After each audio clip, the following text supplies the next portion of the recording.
And put your hands together for Chris Blisset, the Red Menace himself, people. Thank you. Yeah. Yeah, that's all right. What's up, Chicago? That's actually, that's the wrong song. Sorry about this. I normally travel with my own sound guy, but he's sick. It's track 2. It's track 2, okay? I'm going to go off stage. I'm going to introduce myself. You put on track 2 when I'm done, okay? We're going to try this again. Sorry, gang. Sorry about that. Ladies and gentlemen, you are at showtime at the Apollo. Please welcome the white shadow of black comedy, Mr. Chris Blisset.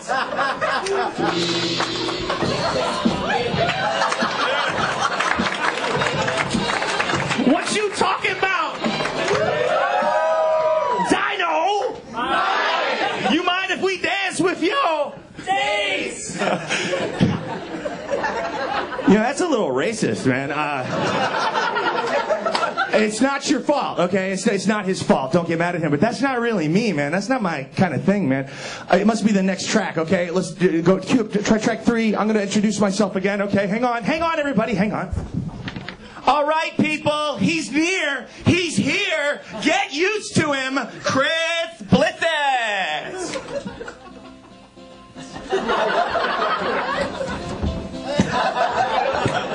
Hey!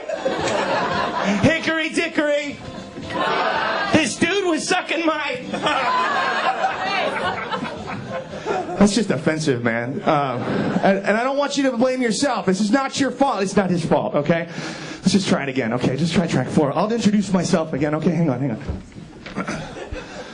Ladies and gentlemen, Chris Blisset.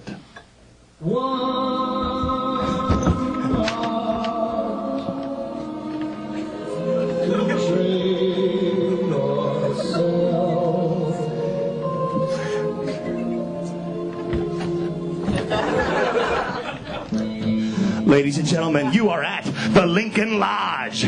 Before your feature entertainer comes out tonight, he'd like to thank a few people. He'd like to thank douchebags for growing goatees and ponytails. He'd like to thank rock stars for getting housewife haircuts. He'd like to thank housewives for getting lesbian haircuts. He'd like to thank lesbians for all of that porn. Now please help me welcome a man who makes 6 figures doing comedy. The first 2 figures are zeros. Put your hands together for the Red Menace himself, Chris Blisset!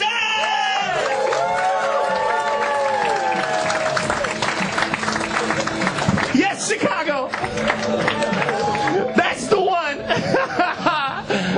Got it. I just got it. I think we're done with that bit. I think we feel pretty good about that. What's up, Chicago? Okay, I work in entertainment, so I travel around a lot. I'm on the road all the time, so as you've probably already guessed, I masturbate constantly. I'm really good at it. I'm actually the best I have ever seen at it.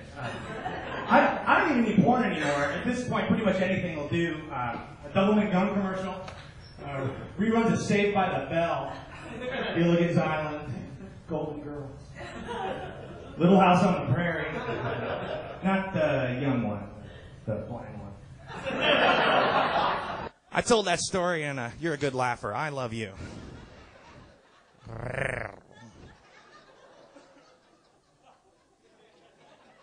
Seriously, I love trashy girls. What's your name? Oh, baby.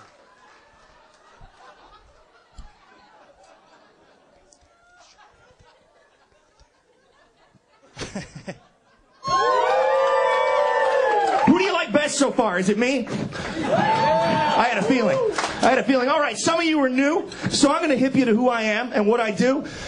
First of all, ladies, single.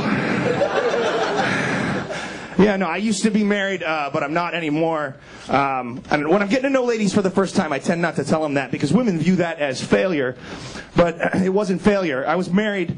She cheated, and I killed her. Successfully. So, no, I'm divorced, actually. I'm divorced. Being divorced, I'm dating again, so I was out there, I was dating this girl like a year and a half ago. I met her on MySpace or Facebook or whatever. And we were together we're not together anymore, but we were for a while. And one night, when we were together, we had sex, and afterwards I asked her if she'd had an orgasm, and she said yeah, and I said, well, why didn't you tell me, when it happened? She said, wait a second, you want me to tell you right when I have an orgasm? And I said, yes, always tell me, always, always, always tell me when you have an orgasm. She said, okay. So she called me last week, and apparently, all right, that landed. Okay. Hindsight is 20/20, and nowhere is that truer than in a relationship. At the end, you always know what it was that went wrong, what you did wrong, and with that relationship, it was very true for me. It was on the last date, of course. I took her out. I dressed up nice. I took her to a very nice restaurant. It was a theme restaurant. It's called Assassins. It's a restaurant based on all the people who've tried to kill presidents. I tipped the guy extras so we could sit in the John Wilkes booth. Yes. I don't care if you hate that joke. It's awesome. I don't care. That stupid joke is awesome.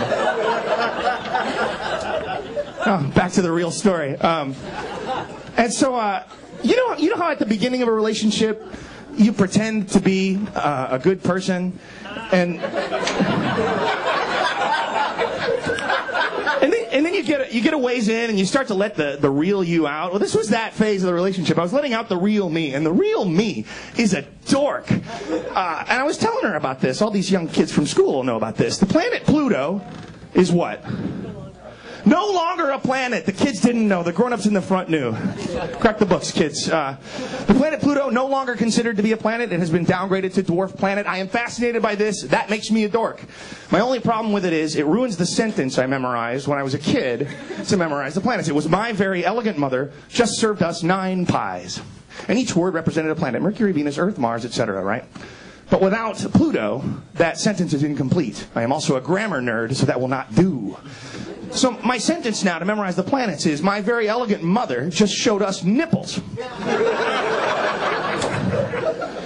And I told her this, and she didn't like it. She said, take me home.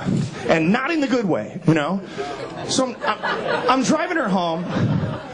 And I think she started to feel bad for having shined me a little bit. So she's kind of talking to me. She's asking me questions. She's like, what's your favorite color? And I tell her, it's Asian. And good, because she didn't like it. She didn't like it at all.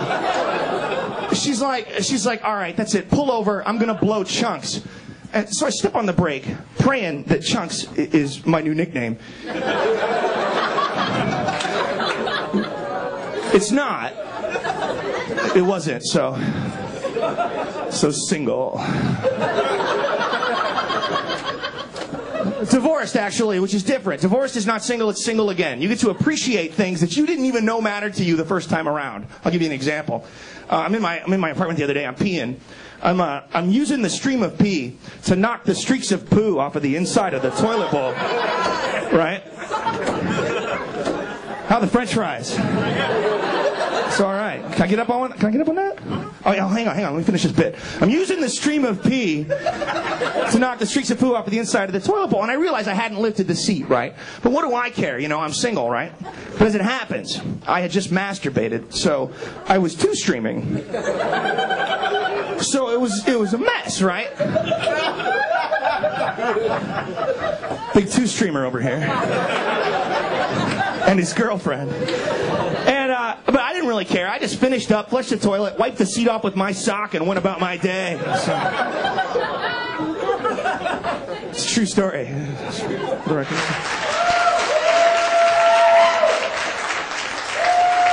Menace, Chris Blisset.